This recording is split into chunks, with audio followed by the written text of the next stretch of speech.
मोदी सरकार का अंतरिम बजट आने में बस कुछ ही दिन बचे हैं। ऐसे में हॉस्पिटैलिटी इंडस्ट्री को भी सरकार से बजट में टैक्स कम करने की उम्मीद है।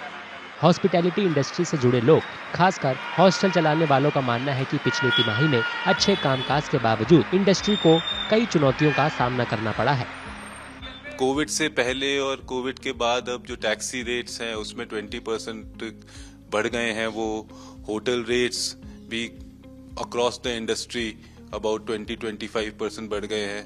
तो अब एक जो बाहर से जो कि राजस्थान मशहूर है कि बाहर देश विदेश से बहुत सारे टूरिस्ट यहाँ पे आते हैं, तो अगर हमको अपनी स्टेट को कॉम्पिटिटिव रखना है तो गवर्नमेंट को कुछ टैक्स बेनिफिट्स देने चाहिए। इसके अलावा ट्रांसपोर्ट, कनेक्टिविटी और इंफ्रास्ट्रक्चर में सुधार के साथ हॉस्पिटैलिटी इंडस्ट्री को नए एंटरप्रेन्योर को बढ़ावा देने की भी उम्मीद है।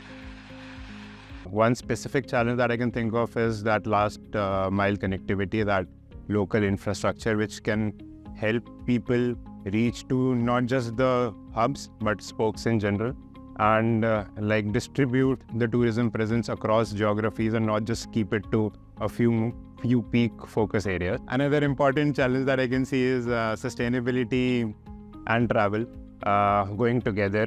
Basically, as we increase travel and as we move to more offbeat places, we have to be equally concerned about the sustainability, the ecological sensitivity of that areas, and this has to happen hand in hand, cannot happen independently.